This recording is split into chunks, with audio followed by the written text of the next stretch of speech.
Buenas tardes o buenos días.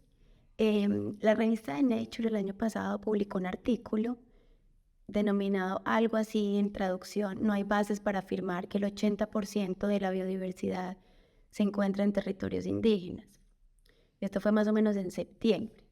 Y básicamente dice textualmente, voy a leer: durante los últimos 20 años aproximadamente se ha afirmado que el 80% de la biodiversidad del mundo se encuentra en los territorios de los pueblos indígenas.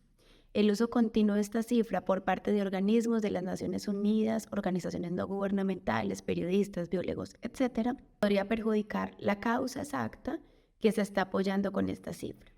Dice: la comunidad conservacionista mundial debe abandonar la afirmación del 80% y en su lugar reconocer de manera integral el papel crucial de los pueblos indígenas en la administración de sus tierras y mares, y debe hacerlo sobre la base de la evidencia ya disponible.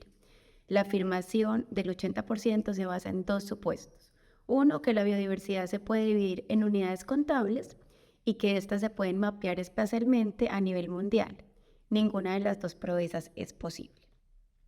Ahora yo me pregunto si realmente nos interesa desde el 80, si es el 50, si es el 30, si es el 10, si es el 5, y si no es esta más bien una cuestión ética, de protección, em, y simplemente proteger por el hecho de que se trata de la vida, de la gobernanza y del derecho de unas comunidades. Y con esta pregunta me quedaría para lo que les voy a contar a continuación. ¿Quién es ACT? Amazon Conservation Team. Nosotros somos una organización de la sociedad civil. El otro año cumplimos 30 años de haber sido fundados. Nuestra casa matriz está en Washington, en Estados Unidos, y tenemos oficinas en la cuenca del río Amazonas.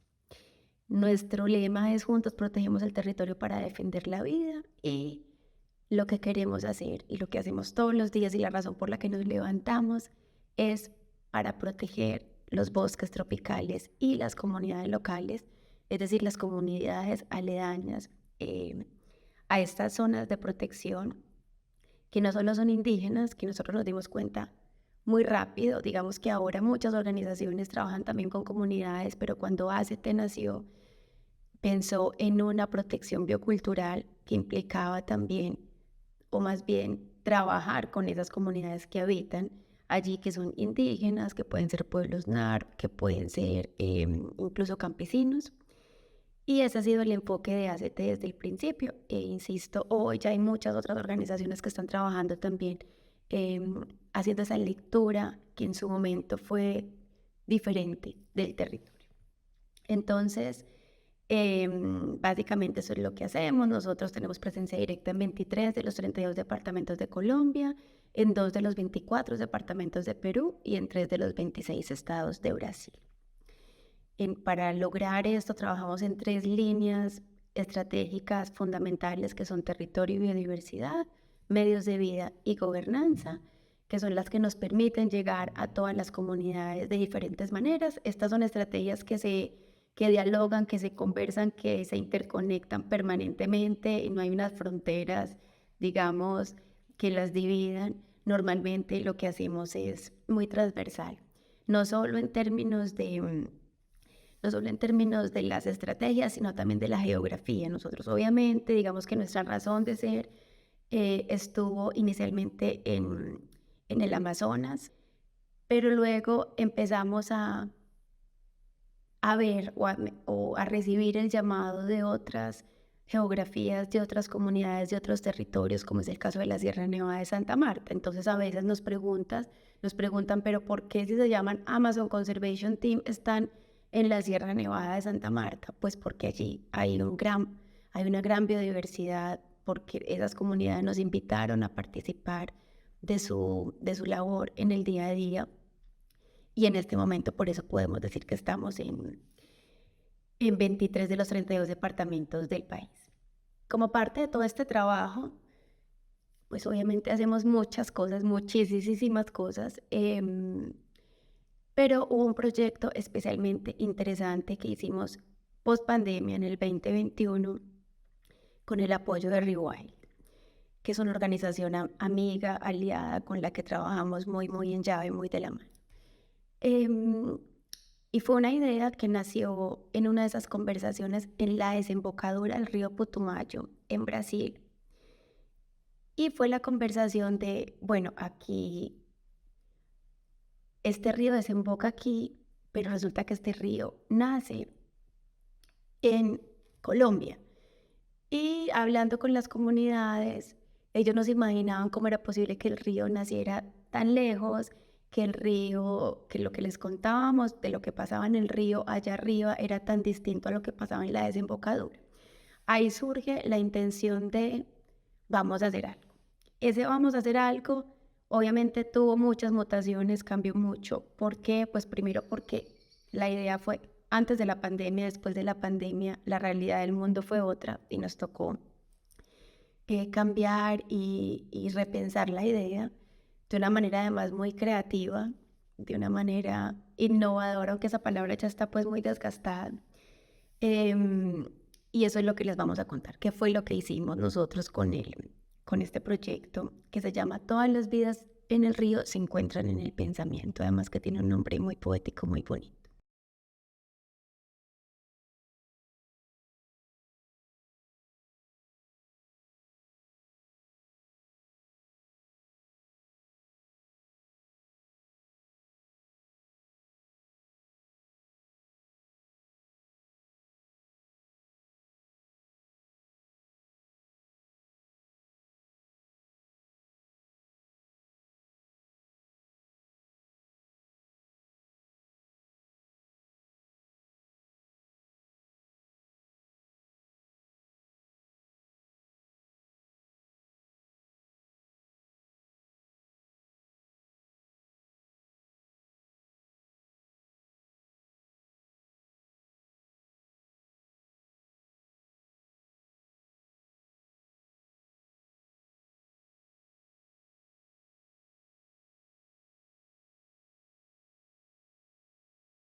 ¿Por qué el Putumayo?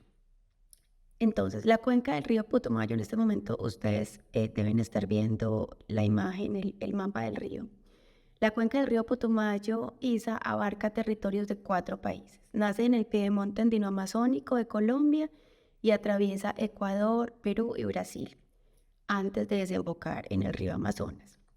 Tiene una extensión más o menos aproximada de 118.000 kilómetros y el río en su mayoría es navegable. Y en el tramo, en el pedazo más montañoso, se encuentra la conexión más corta entre la cuenca amazónica y el océano Pacífico, lo que favorece la existencia de una gran biodiversidad y por eso la gran importancia y el gran interés de ACT, de trabajar en esa cuenca. Los biólogos dicen que esta cuenca es un verdadero mosaico de conservación biocultural donde la vida se expresa en todas sus formas, en términos biológicos, culturales y lingüísticos, y interactúa y evoluciona en sistemas bastante complejos. Entonces, con esta realidad de biodiversidad, con nuestro trabajo en campo y con el apoyo de Rewild, primero pensábamos, bueno, vamos a hacer un recorrido navegable, vamos a ir subiendo y bajando lideresas desde el alto, el alto, el medio y el bajo Putumayo, y para que se conozcan, para que interactúen, hacemos un recorrido por todo el río. Pero bueno, post pandemia y ya con la nueva realidad dijimos, esto no va a ser posible. Entonces, ¿qué hicimos? Seleccionamos unos mensajeros indígenas que son llamados chasquis, caochis y yoraimas. Estos recorrieron las comunidades que habitan toda la cuenca del río Putumayo, digamos, teniendo en cuenta 3 frentes fundamentales. Saberes, los saberes de la cuenca, que tienen las comunidades, los sabores, que no son solamente la comida, sino también el sabor de la palabra, el sabor dulce de la palabra, los sentires, los olores, lo que se escucha, lo que se ve, que le daban vida al río. Para hacerlo trabajamos con 8 comunidades que son la Inga, la Kamsá, Siona, Cofán, Coreguaje, Secoya, Muina, Muruy, Bora y Ticuna. Y teníamos como, digamos, como lema principal o como gran conector que los ríos son las venas de la tierra. Entonces, este recorrido, como les digo, fue desde el nacimiento hasta la desembocadura.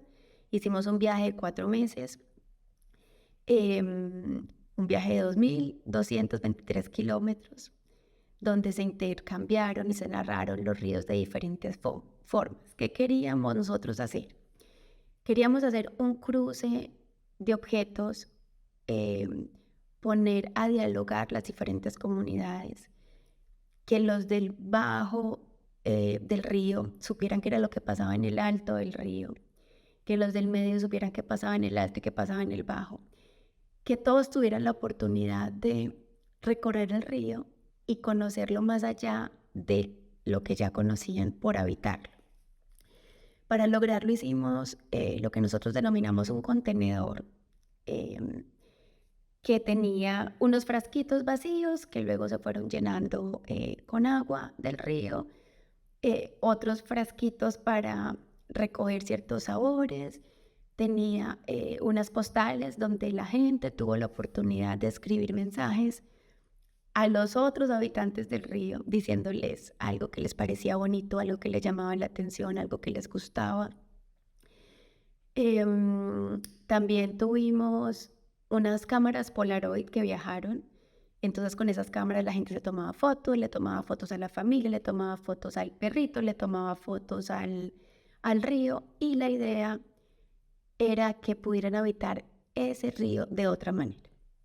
Y pues aquí ustedes podrán ver algunas imágenes que les van a mostrar parte de ese documental que también hicimos, porque también documentamos lo que pasó. Nos fuimos con una productora que se llama Endémica Studios y logramos con ellos contar de alguna manera la historia del agua del río Putumayo.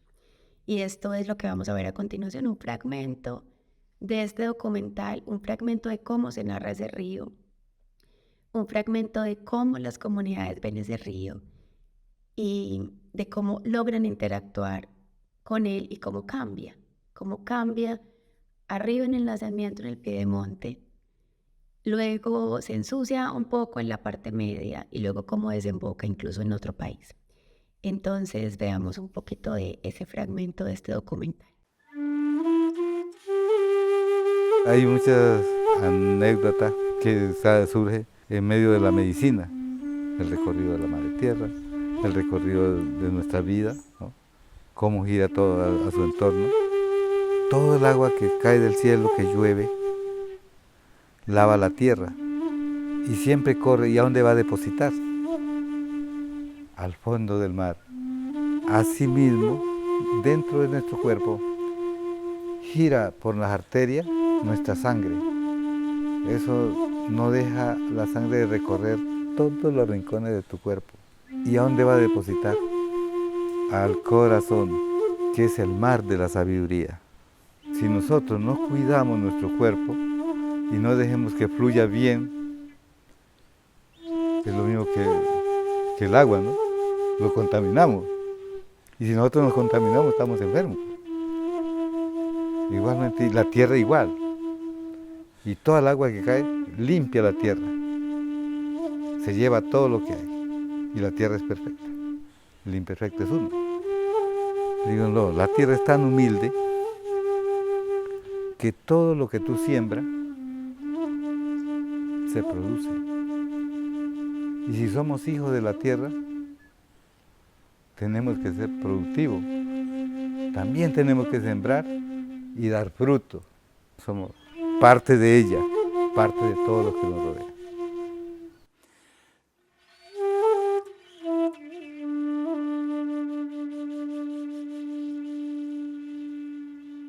Nuestra idea era hacer una expedición sensorial, ya que no pudimos hacer el recorrido en barco como estábamos esperando. Hicimos una expedición sensorial y nos preguntamos a qué huele el río, a qué sabe el río, cómo suena el río.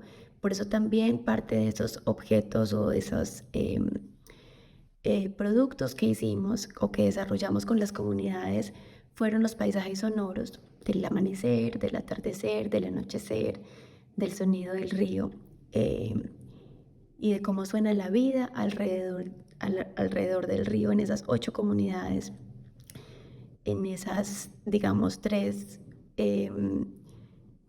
lugares distintos del río Putumayo.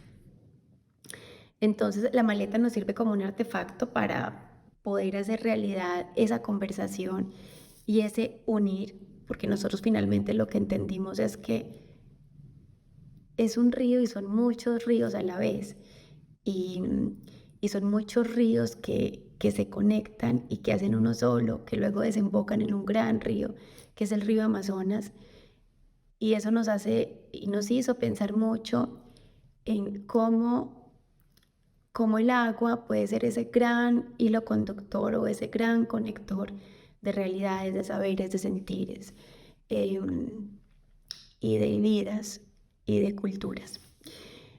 Otro producto o otro objeto que nosotros con el que trabajamos y que fue muy importante, que fue uno de los primeros que nos dio luces sobre qué hacer, fueron las poligrafías cartográficas. Entonces nosotros trabajamos en un lienzo en gran formato con las comunidades, con base en una primera cartografía que se había hecho del río Putumayo en 1872, que lo hizo un mercader en su momento, obviamente, lamentablemente con fines extractivistas, y nosotros lo que hicimos fue una decolonización de esa cartografía.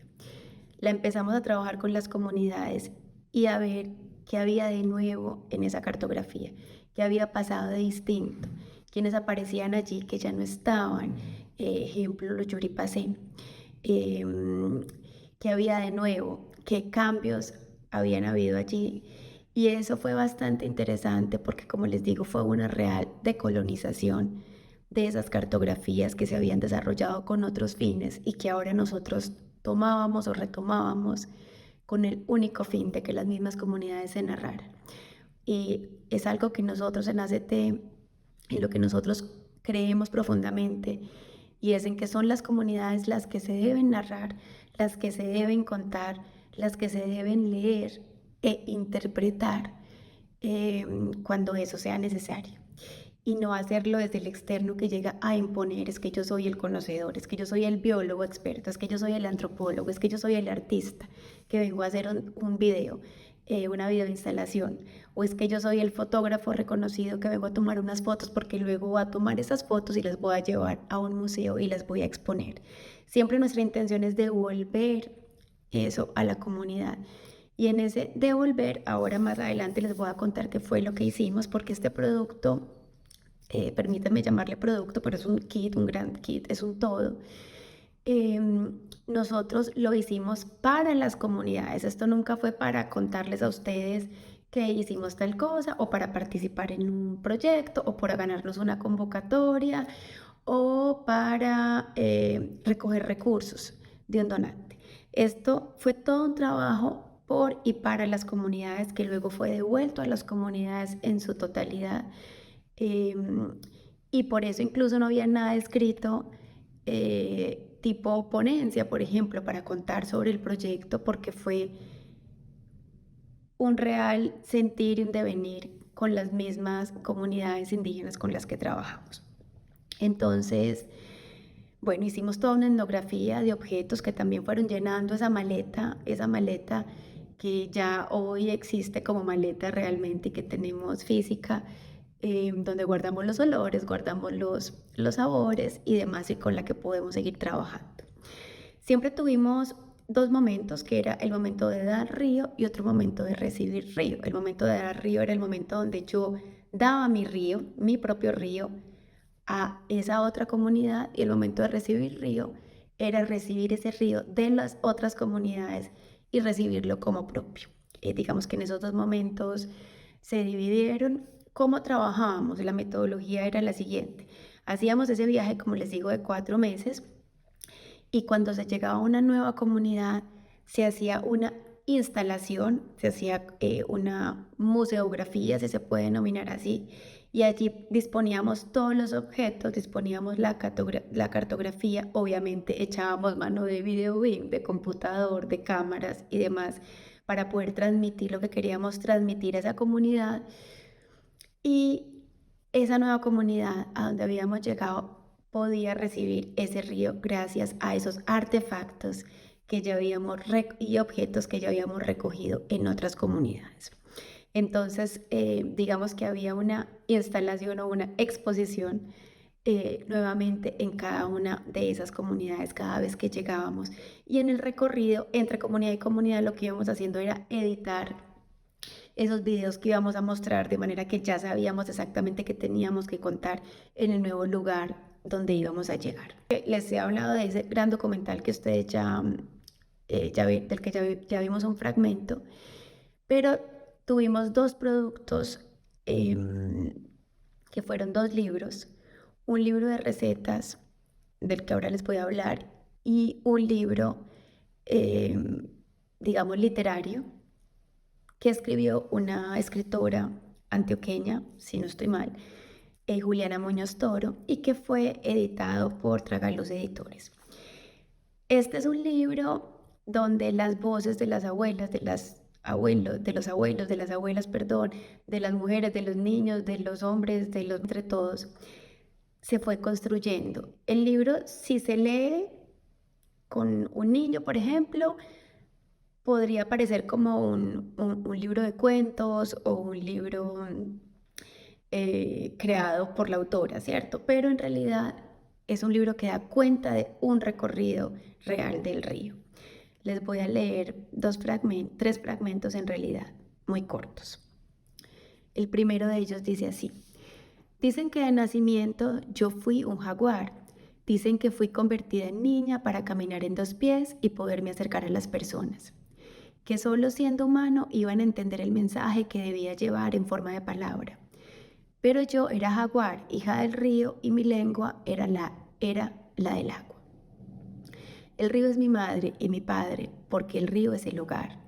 El río estaba enfermo, no solo de sequía, contaminación, desaparición de sus especies, daños en sus orillas, sino también estaba enfermo de olvido, de la desconexión entre el cuerpo humano y el cuerpo río. ¿En dónde iba a llevar las palabras que pudieran sanar al río Putumayo? Pensé que quizás en un totumo dentro de mi mochila.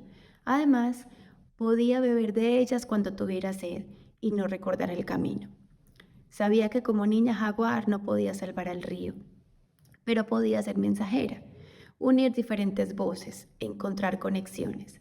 Para dar un mensaje también es necesario aprender a recibirlo, dar y recibir río. No sé si recuerdan lo que les acabo de contar, que había un momento para dar y había un momento para recibir río. Ahora les voy a leer un fragmento del libro que se trata del medio Putumayo. El agua se ve sucia, dije. Le pido perdón a la agüita por la basura que le está bajando, dijo con tristeza el barquero. Entre todos podríamos proteger y no contaminar al río, como si nuestros cuerpos fueran uno solo con el agua. Ella es muy sabia y nos recuerda que somos un solo pensamiento. Antes de despedirse, el barquero me dijo: el río es como la sangre que recorre cada rincón de nuestro cuerpo y desemboca en el mar, el corazón, o Ajú, que es el mar de la sabiduría.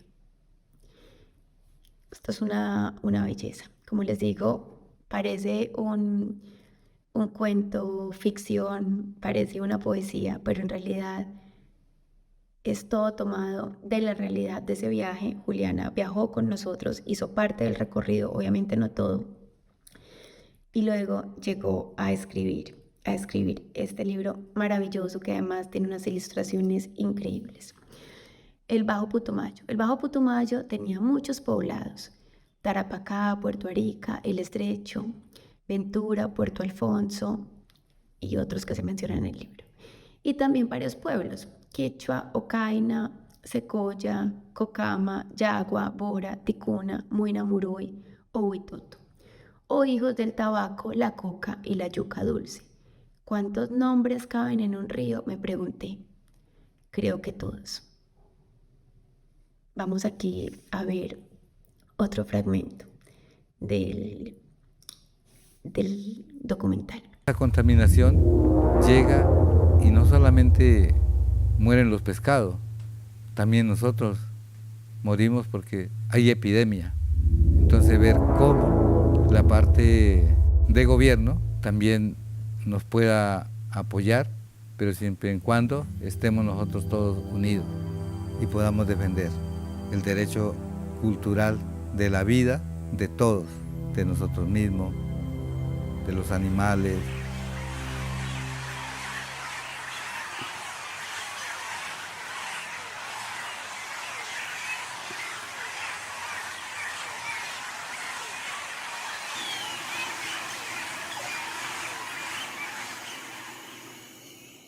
Sangre, sangre, sangre, sangre. Dios soy yo cañe este goma y una cane que va allí. Dios que mañana coya una cane que va allí. Dios soy bendiciones coya sangre va y una cane que va allí. Dios soy bendiga pinta cura y auto fue malo Dios soy que va allí. Oh, sangre, sangre, vai une cane que vai aí. Sangre, sangre, sangre, sangre, aí. Dios soy yo cañe este goma y une cane que vai oh, sangre, sangre, vai une cane que vai aí.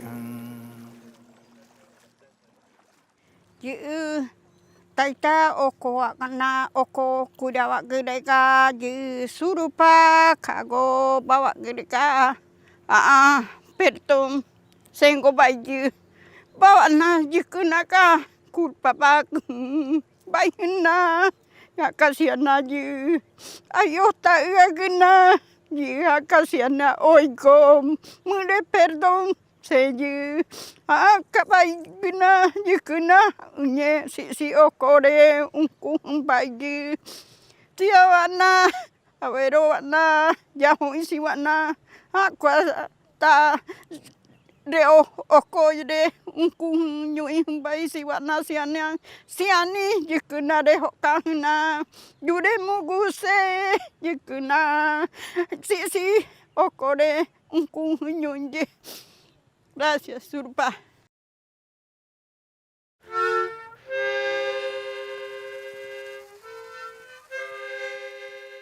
Hoy en día nosotros estamos como muy tristes ya porque pues en este tiempo ya el río está muy contaminado de fumigaciones, del petróleo, de todas las suciedades que nos bajan al medio Putumayo.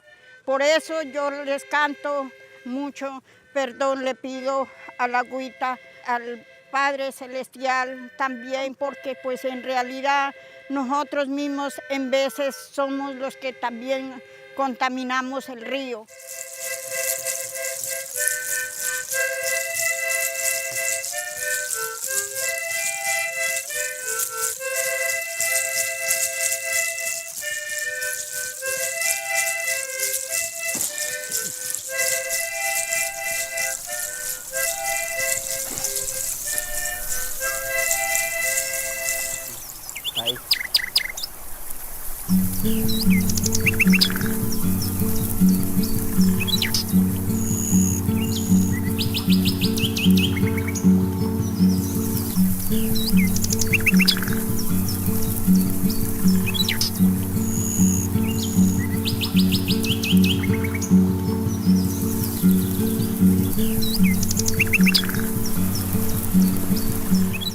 Ahora, hubo además un producto publicación, igualmente editado por Tragaluz Editores, muy bello, donde hablamos de las recetas, que más que un libro de recetas, recuerden que estábamos hablando de los sabores, y era una de esas 3 líneas temáticas que queríamos recoger durante todo el recorrido. y encontramos diferentes maneras de conectarse con la vida a través de la comida. Quienes cocinan normalmente son las mujeres. Entonces las mujeres indígenas, pues durante la expedición nos ayudaron a escribir este libro recetas. Esto es muy importante porque cada preparación tiene su historia y cada mujer le pone su fuerza proveniente del conocimiento recibido de sus ancestros, de sus abuelas, de sus abuelos, y lo van transformando en la práctica y en el día a día. Esos saberes obviamente dialogan con sus semillas, con los ciclos de la vida, con los ciclos de la luna, con el fogón y la olla, como decimos nosotros, con los sentidos y con las emociones.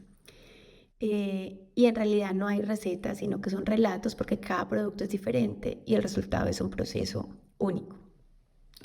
Para los pueblos indígenas esto es bien importante, que habitan el río Putumayo. Los alimentos son más que la simple comida. Hacen parte de los ritos de paso, fortalecen la palabra y el pensamiento. Son además producto del trabajo, de la fuerza, del tiempo que se destina a una de las actividades más importantes, que es el cuidado y la preservación de la chacra, que es el alimento, que es la vida, que es lo que los mantiene vivos. Las mujeres son las que aportan ese conocimiento de la cocina. Es un conocimiento, como les digo, ancestral, que está sincronizado bellísimamente con los ciclos de la naturaleza. Y esto le da otro valor a la comida. Es la prueba viva de que en el comer está la vida, como decía una abuela del Bajo Putumayo. Comer no como solo satisfacer la necesidad del cuerpo, sino como un acto de vida que también nutre al espíritu. En el Alto, por ejemplo, las mamitas salvaguardan semillas de maíz, de frijol, tubérculos, frutales, plantas medicinales. El maíz es la semilla de la abundancia, es el alimento que da fuerza a la chacra, a la familia.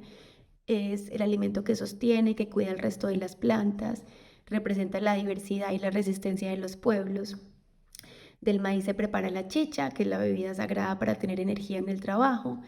Propicia el compartir en familia y en comunidad para celebrar fiestas y acompañar y endulzar el diálogo y la palabra. En el medio y el bajo, por ejemplo, la yuca es fundamental, es la base de la alimentación y se encuentra presente en cantidades y variedades importantes en las chacras de las mujeres. De la yuca son posibles muchas preparaciones, por ejemplo, la chicha o masato y el ají negro o tucupí, que se extrae de la yuca brava. Y después de tener estos diferentes objetos, 2 publicaciones, una literaria, una de recetas, un documental y un contenedor objeto, que era un kit. Dijimos,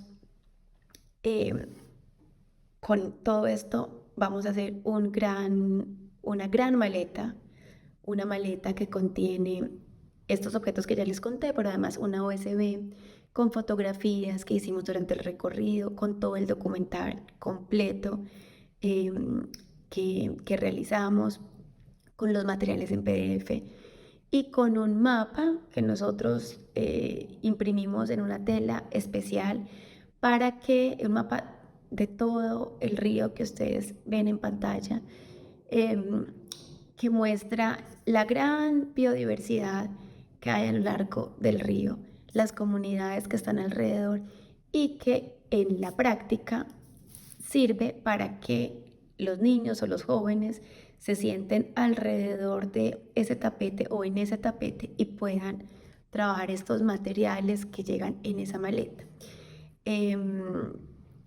Hicimos un volumen, mediano, no hicimos demasiado, pues porque el presupuesto no alcanza, pero hicimos lo, suficiente para enviar a escuelas a lo largo de la cuenca del río Putumayo para que pudieran trabajar con ellas en esas escuelas, con los niños y con los jóvenes. Y como les digo, tiene pues el kit, tiene el tapete o mantel o que finalmente es el mapa del río. La idea es que ellos se sienten sobre él y trabajen el material que viene en esos libros y que puedan ver el documental en pantalla y que puedan generar un diálogo Obviamente esto va acompañado de una metodología sugerida por ACT de cómo se puede realizar el trabajo alrededor de todos estos productos para que se genere una conversación en esas escuelas con estas niñas, con estos niños, con estos jóvenes, estos adolescentes. Digamos que hoy, ya después de haber hecho esto hace unos pocos años, podemos decir que uno de los grandes aprendizajes fue entender el agua como un vehículo para conocer esas humanidades que están interconectadas, entender que el río es una unidad y definitivamente que el río es mucho más que solamente agua. Ahora como la gran pregunta que yo me hago, y volviendo a lo que nos preguntábamos al principio de la conversación, es si realmente todo esto que encontramos a lo largo del río, y aquí solamente estamos hablando de un solo río, realmente esas cifras del 80% de la biodiversidad, del 50, del 30, si son necesarias de justificar, si es necesario justificar el porqué de la protección de estas comunidades ancestrales y de sus territorios, si tenemos que dar una cifra para que alguien nos apoye o nos acompañe en este trasegar de la conservación ambiental, si tenemos que justificar que gracias a la protección del Amazonas nosotros podemos respirar en Bogotá, podemos tomar agua en Medellín, quizás la pregunta la pudiéramos invertir. ¿Y por qué? Porque no proteger todo aquello que está vivo solamente por el simple hecho de que está vivo y que tiene derecho a permanecer como tal? Quizás nos debamos preguntar mejor por qué tenemos siempre que estar justificando la protección de la Amazonía. Porque tenemos que estar dando datos que también obviamente son importantes, digamos, en términos biológicos, en términos científicos, pero no lo debería ser en términos de apuesta por la vida y de apuesta por la protección. Yo pienso que en este mundo absolutamente interconectado, donde cada vez la gente pierde más esa conexión con el afuera y está más conectado a través de pantallas, como yo en este momento, más filtrado por un Instagram, más filtrado por un Twitter. ¿Cómo nosotros logramos seducir a ese otro que nos está escuchando y decirle: venga, que aquí hay todo un universo por descubrir? Venga, salga de su cascarón, conozca, entienda y acompáñenos en este trasegar, en este fluir, en este viaje, no solo por este río, sino por muchos ríos. Y cómo invitar a todas las personas, independientemente de su profesión, a que compartan con nosotros este disfrute, que no es más que el disfrute de la vida. Y yo aquí pienso que el arte juega un papel fundamental porque es ese gran conector de realidades. Y es ese gran lazo que nos permite contar de una manera distinta a los otros y llegar desde el sentir. Desde el quizás no entiendo, pero esto me impactó. Quizás no sé de qué me están hablando, pero esto está muy lindo. Quizás no sé dónde queda este río, pero sí logro entender esa mujer que está cocinando allí, porque es importante que cocine para esa familia, para esa comunidad, y porque es importante seguir teniendo ese territorio. Entonces el arte como ese gran conector, yo creo que es de un valor inconmensurable, podría decirlo. Y para terminar, solo un dato pequeño. Si el Amazonas es el pulmón del mundo, la Sierra Nevada de Santa Marta es el corazón. Pero eso es otra charla, otra residencia, otra conversación, otro seminario. Muchas gracias.